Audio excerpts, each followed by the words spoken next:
Netaji retire हो गए। नेताजी नेताजी रुक जाइए भैया।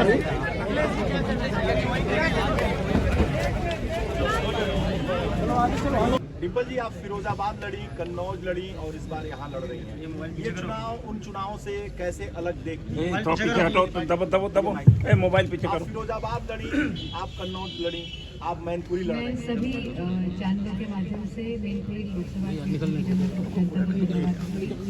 मैंने पहले भी कहा है, जब कैंपेनिंग की गई हूँ गाँव मैंने बोला है कि यह चुनाव नेताजी का चुनाव है और इस क्षेत्र की लोगों का चुनाव है, क्योंकि नेताजी ने कई दशक इस क्षेत्र से लड़े हैं, उभर के आए हैं, क्षेत्र को आगे बढ़ाने का काम किया है।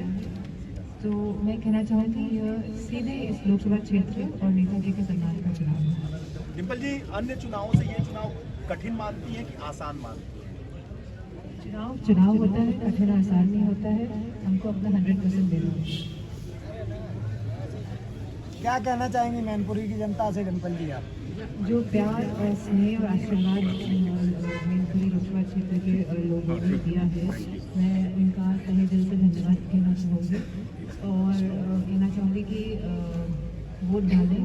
प्रशासन और सरकार चाहती नहीं है वोट प्रतिशत बढ़े और लगातार अनकॉन्स्टिट्यूशनल वे में काम कर रहे हैं, अनडेमोक्रेटिक वे में काम कर रहे हैं ये लोग। ये हमारा अधिकार है कि हम वोट डालें और जिस तरह के हथकंडे अपनाए जा रहे हैं सरकार द्वारा, प्रशासन द्वारा, मैं चुनाव आयोग से भी अपील करना चाहूँगी कि इस पे वह देखे, गहराई से देखे और आने वाला जो लोकसभा चुनाव है 2024 का, उसमें भी इसी तरह के हथकंडे अपनाए जाएंगे, तो लोग भी सतर्क हो और चुनाव आयोग से भी अपील करेंगे। हर जगह रहने आपको अभी सूचना मिली है हमारे इसी अभिनव स्कूल में बूथ नंबर 239 ईवीएम खराब है। अब बताओ, इतने चैनल खड़े हैं, आप लाइव कर रहे हो, बगल में ईवीएम खराब है, इसमें क्या कहोगे आप? प्रतिनिधिमंडल को बीजेपी का गया है, वो ईवीएम ठीक करने गया है? सवाल पूछा जाए। क्या आप लोग भी सब जानते हो बातें, क्यों ऐसा बात करते हैं? नहीं तो आपका क्या कहना है इस बात? नहीं, हमारा ये कहना है कि ईवीएम ठीक हो, जल्दी वोट पड़ो, नई ईवीएम लाए। इस तरह की शिकायतें और जगह से भी आ और जगह से जहाँ आ रही है वहाँ लगातार हमने शिकायतें की, कुछ जगह ठीक हुई, कुछ जगह बदल रही है। डिम्पल जी भी जाएंगे बूथ? नहीं जाएंगे, इनको जहाँ जाना चाहिए जा सकते हैं, हम ही नहीं जा सकते। हम जाएंगे तो दिक्कत होगी, प्रत्याशी वो कहीं भी जा सकते हैं। मैं प्रेस नॉमिनेशन के दिन क्या ब्रीफिंग की गई है पुलिस को, उसका अंदाजा अंदर ही पता लग गया।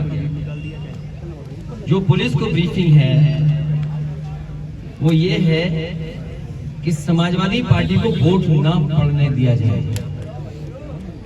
अभी सुबह से लगातार शिकायतें आ रही हैं, केवल मैनपुरी लोकसभा की शिकायतें नहीं हैं, बल्कि रामपुर विधानसभा में जिस दिन से हम लोग वोट मांग करके आए हैं, जिस दिन से शुरुआत हुई है, उस दिन से प्रशासन लगा हुआ है कि वोट ना पड़ रहा है। वोट ना पड़ने के सब तरीके अपनाए जा रहे हैं। मैं जब वहां रामपुर गया, हर चौराहे पर, हर सड़क पर पुलिस बड़ी संख्या में खड़ी थी। मुझे लगा कि ये पुलिस इसलिए खड़ी है कि सुरक्षा का इंतजाम कर रहे हैं, लेकिन जब सभा स्तर पे हम लोग पहुंचे हैं तब ये पता लगा कि वहां पर लोग ना आ जाए सभा में, इसलिए पुलिस लगी हुई है। कल रात को प्रत्याशी को खुद बैठना पड़ा धरने पर और ये मांग करनी पड़ी कि यहाँ की पुलिस फेयर इलेक्शन नहीं करा सकती है, फौज को लगा देना चाहिए। अगर ये अविश्वास पुलिस पर आएगा, प्रशासन पे आएगा, तो आप क्या उम्मीद करोगे लोकतंत्र कैसे बच पाएगा? क्योंकि जो बाहर की फोर्स आती है उसको गाइड करने वाले तो प्रशासन के लोग होते हैं। आप कहीं भी देखेंगे जो बाहर की फोर्स आई है उसके साथ लोकल फोर्स रहती है, और लोकल फोर्स का इंतजाम है रास्ता दिखाना, कहाँ जाना है। बाहर की पुलिस को कैसे पता है? ये समाजवादी पार्टी के समर्थन का मोहल्ला है, समर्थित लोगों का गांव है, तो रामपुर में फौज तक की मांग करनी पड़ेगी। रामपुर में पहले तो वोट नहीं डालने दिया जा रहा है, कहीं भी किसी को निकलने नहीं दिया जा रहा है। जो वीडियो आ रहे हैं उसमें पुलिस चेक कर रही है। मुझे ये बताएं गाइडलाइन क्या है इलेक्शन कमीशन की? इलेक्शन कमीशन गाइडलाइन ये नहीं है कि आप पुलिस को ये आजादी दे दें कि आपका चेक करेंगे। जो उनके पास आईडी है, जो निर्धारित आईडी होते हैं, उनके तहत जा रहे हैं, लेकिन उन्हें वोट के लिए वापस किया जा रहा है। कईयों पे लाठीचार्ज हुआ, चोट आई है। मेरे पास पिक्चर्स है उनकी कि किस तरीके से वो घायल हैं उस समय। वहां से लगातार रामपुर से तस्वीरें आ रही हैं जिसमें कि ये लग रहा है कि पुलिस खुद लगी हुई है मार पिटाई के लिए। देखिए, अगर सड़क पे कोई इस तरह पड़ा होगा तो क्या उम्मीद करोगे फेयर होगा इलेक्शन? क्या फेयर होगा इलेक्शन? तो ये तस्वीरें आ रही हैं जहां पर वोट नहीं डालने दिया जा रहा है। ये तो रामपुर की बात है। मैनपुरी की मैंने बताया कि पहले दिन से प्रशासन इस कोशिश में रहा कि वोट कैसे रोका जाए और यहाँ पर समाजवादी कार्यकर्ताओं के साथ अन्याय कैसे हो, दबाव बनाया जाए। नाम पूछे जा रहे हैं और भारतीय जनता पार्टी को खुली आजादी है, शराब बांट सकते हैं, कुछ भी कर सकते हैं। उनके गांव में कोई फोर्स नहीं जा रही। आखिरकार मैं ये जानना चाहता हूँ, जो बाहर की फोर्स आ रही है उसे ब्रीफिंग क्या हो रही है? क्या ब्रीफिंग ये हो रही है कि समाजवादी पार्टी के ये चिन्हित गांव, इनमें जाइए, आप इनको डराइए, धमकाइए, भाषा का गलत इस्तेमाल करिए। ऐसी भाषाएं इस्तेमाल की जा रही जो मैं आपसे शेयर भी नहीं कर सकता, वो भाषा बोली जा रही है। और सुबह से शिकायत कर रहे हैं, कहीं जो मैनपुरी में है कुछ बूथ, कुछ करेल में है, जो मतदाता समाजवादी पार्टी के गए उनके साथ मारपीट हुई है। कुछ लोगों को गांव से नहीं निकलने दिया जा रहा है। हमारी ऑफिस के लोग अगर जिलाधिकारी को फोन मिला तो जिलाधिकारी अपना सीओजी अपने चपरासी को देके चले गए। ये कहां से व्यवस्था आ गई कि आप अपना मोबाइल सीओजी एक अपने किसी को देके चले जाएंगे और आप बात ही नहीं करना चाहते? आखिरकार ये प्रशासन वोट किसके लिए डलवाना चाहता है? लेकिन मैं जानता हूं ये मैनपुरी नेताजी का घर क्षेत्र, और यहाँ से नेताजी राजनीति करते करते राजनीति की ऊंचाइयों पर पहुंचे। ये जितना कुछ सड़क, बिजली, पानी, पुल या स्वास्थ्य की सेवाएं या तमाम इंतजाम जो दिखाई दे रहे हैं वो सब नेताजी के कराए हुए हैं। भारतीय जनता पार्टी का यहाँ कुछ नहीं है, इसीलिए उन्होंने उधार का प्रत्याशी लिया। उनके पास अपना ऐसा प्रत्याशी नहीं था कि नेताजी की भावना का और नेताजी के पक्ष में जो मतदान होने जा रहा है उसको रोक सकें। और आज भी बड़ी संख्या में मैनपुरी के लोग समाजवादी पार्टी और नेताजी को याद कर करके एक एक वोट डाल रहे हैं। ये जितना कुछ आप खुशहाली दिखाई दे रही है सब नेताजी के देन है। और नेताजी ने विरासत में जो विकास दिया है, जो गति विकास को देनी है, या जो विरासत में समाजवादी सिद्धांत दिया, आर्थिक, सामाजिक, राजनीतिक जो चेतना यहाँ के क्षेत्र के लोगों में जगाई है, उसके लिए एक एक वोटर यहाँ पर नेताजी के पक्ष में वोट डालने जा रहा है। इसलिए बीजेपी घबराई हुई है, इसलिए बीजेपी घबराई हुई है। आप जो लखनऊ के प्रेस के लोग हैं वो जानते होंगे, उन्होंने अपने अधिकारियों को मॉनिटर करने के लिए बैठाया हुआ है कि केवल आपको मैनपुरी लोकसभा मॉनिटर करनी है। बड़े बड़े अधिकारी बैठे हुए हैं, लगातार डीएम, एसओ, डीएम को फोन कर रहे हैं। और जो भाषा है ना कि डंडा डाल के बैठे हुए हैं, ये भाषा नहीं इस्तेमाल करनी चाहिए। लेकिन एक अधिकारी ने कहा कि साहब इतना डंडा है ऊपर से कि हम आपकी कैसे सुने। सोचिए आप, लखनऊ से ये चल रहा है। ये उम्मीद करेंगे कि इनको उत्तर प्रदेश विकास की गति पे आगे ले जाएंगे।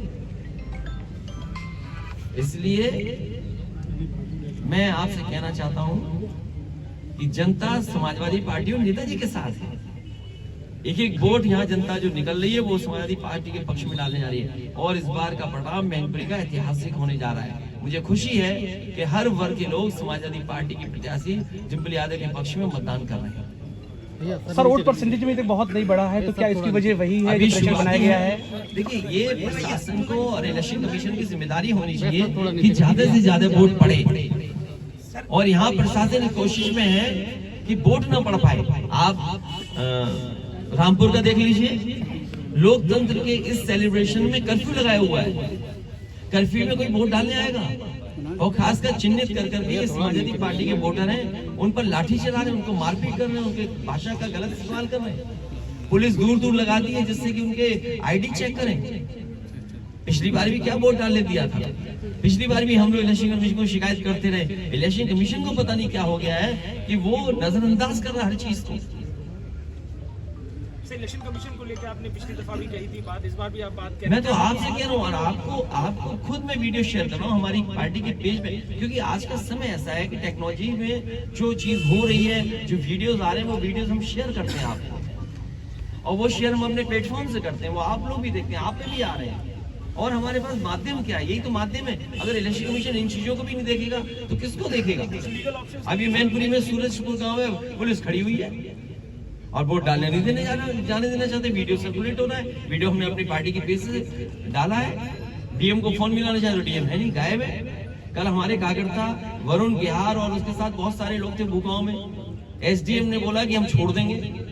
अब मैं जा रही हूँ ये 10 बजे पार्टी इसको छोड़ करके, उसके बाद में आपके सब लोगों को छोड़ देंगे।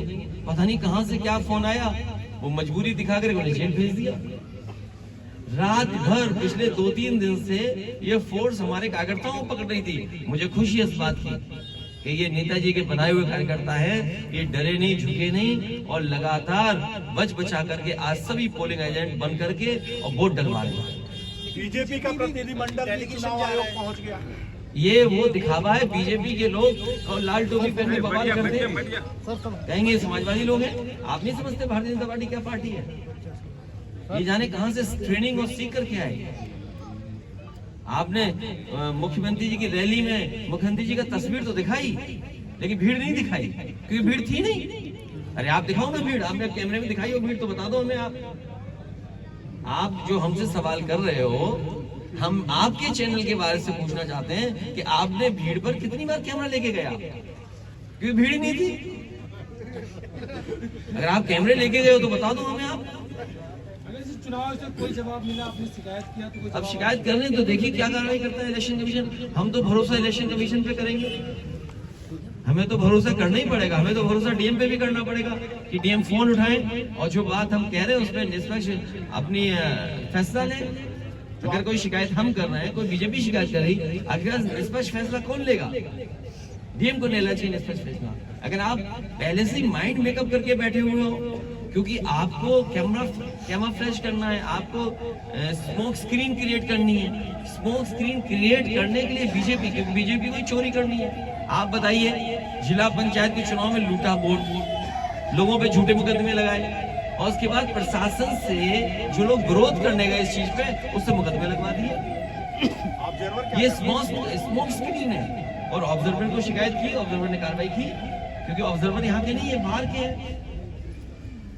अखिलेश जी, चाचा के करीबियों पर लगातार जो है पुलिस, चाचा नहीं, अब चाचा तो समाजवादी पार्टी के साथ उनका चुने साइकिल है। वो तो अच्छी बात है कि वो चले गए, वो बच गया ब्लॉक प्रमुख। उसको न जाने कितनी पुलिस ढूंढ रही थी उस समय।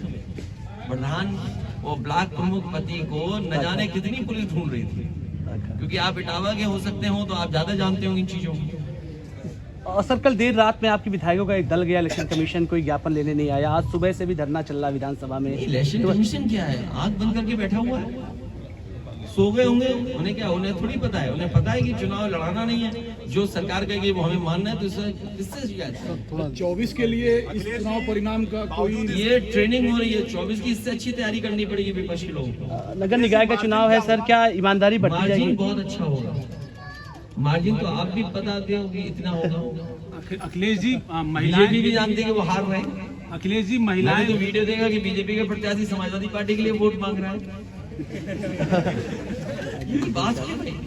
बीजेपी खुद जानती है वो हार रहे हैं। अखिलेश जी, महिलाएं बहुत सारी बूथ पे दिख रही हैं। क्या मैनपुरी अपनी पहली महिला सांसद इस बार जिता के भेजने? मुझे खुशी है कि महिलाओं की भागीदारी बढ़ रही है और हमारी आपकी सबकी जिम्मेदारी होनी चाहिए महिलाओं को प्राथमिकता दें, उन्हें आगे बढ़ाएं। सर, शिवपाल जी को पहले आप दूसरे दल का नेता बताते थे, उनको बोलते थे कि वो जनता नेता गठबंधन के साथ ही है। आज के दिन क्या वो गठबंधन के साथ ही है कि वो सपा के नेता? टेक्निकल चीजें आप पहले से बताते हैं। अरे टेक्निकल चीजें न बताओ तो सवाल आप पूछ सकते हैं कि किसी प्रत्याशी को सिंबल कब दिया जाता है। अगर आपको ये टेक्निकल जानकारी होगी तो सवाल नहीं पूछ सकते आप। प्रेस कॉन्फ्रेंस में कहते थे सर कि वो हमारे गठबंधन के साथी दूसरी पार्टी के अध्यक्ष है। वो कब का वीडियो था और बाद में क्या कहता था, ये आप बताओ ना।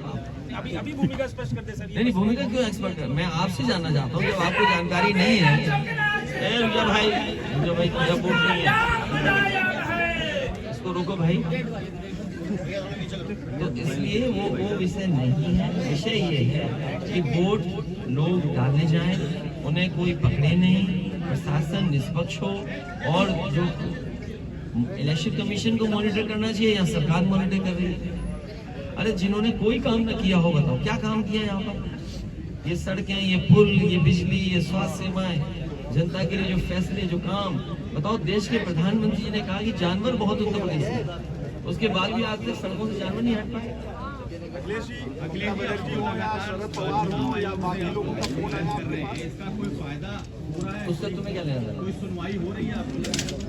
चुनाव आयोग से लगातार आप लोग शिकायत कर रहे हैं यहाँ से लेकर रामपुर? नहीं, कुछ जगह कार्रवाई देखिए रामपुर खतौली में आप वीडियो देखिए, पुलिस किसी व्यक्ति को वापस कर रहा है।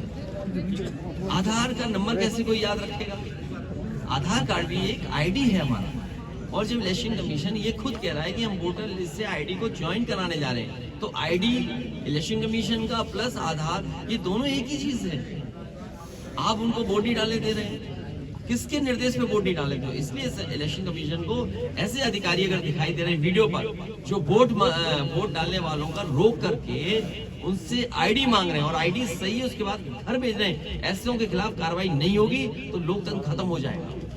ये तमाम वीडियो ऐसे हैं जहां पुलिस को आगे करके सरकार ने वोट रोकने की तैयारी की है। सर अगर आप जीतते हैं, जेडीयू ने आपको सपोर्ट किया है, तो 24 के लिए अपोजिशन यूनिटी, मैं कहता हूं बहुत सारे विपक्षी दलों ने समर्थन किया है, बहुत सारे ऐसे दल हैं जिनके यहाँ पर संगठन नहीं है, उसके बाद भी उन्होंने समर्थन किया है कि विपक्ष की केवल एक डिम्पल यादव प्रत्याशी है। यूपी के डिप्टी सीएम का एक बयान अखिलेश जी क्या नाम है आ रहा है कि चाचा भतीजे जो है दोनों लोग जो है वो जेल जा सकते हैं, जांच चल रही है, क्या कहना चाहिए? बहुत पुरानी खबर लाते हैं। कौन सा चैनल है भाई तुम्हारा? खबर लाए हो यार, बदलो अपना चैनल। आपको लगता है कि जिस तरीके से आजमगढ़ और रामपुर का पहले नतीजा आया, बीजेपी इसलिए यहाँ ज्यादा सब तरह के दांव आजमा रही है? उन्हें लगता है कि इस बार मुझे खुशी है कि ये बात आपने कही कि सब तरह के दांव, जितने भी दांव हैं नॉन डेमोक्रेटिक हैं, और इलीगल वेज में ये लोग समाजवादी पार्टी के कार्यकर्ता नेताओं या जो भी वोट पड़ रहा है उसको रोकना चाहते हैं। सब तरह के रास्ते अपना रहे हैं, लेकिन मुझे खुशी इस बात की है कि समाजवादी पार्टी है देश का सबसे बेहतरीन एक्सप्रेस वे नहीं है, ये कन्नौज मैनपुरी इसको जोड़ता है, और नेताजी ने अगर उसने शर्त न लगाई होती तो शायद मैं 23 महीने में नहीं बना पाता। देश का आज भी सबसे बड़ा एक्सप्रेस वे है, तो ये नेताजी का योगदान को कैसे भूल सकते हैं? और ये भाजपाई झूठे लोग ये जो बना रहे थे एक्सप्रेस वे, इनके ऐसे पेट दर्द हो जा रहा है। बुंदेलखंड का ऐसा गाड़ी पलट जाएगी आप, अभी ये गाड़ी टकरा गई, बताइए कितने लोगों की जान चलेगी? बताओ, ये भाजपाई लोग कैसा है काम करते हैं? ये जितना कुछ विकास दिखाई दे रहा है ये सब नेताजी की वजह से और नेताजी के प्रयासों से हुआ है।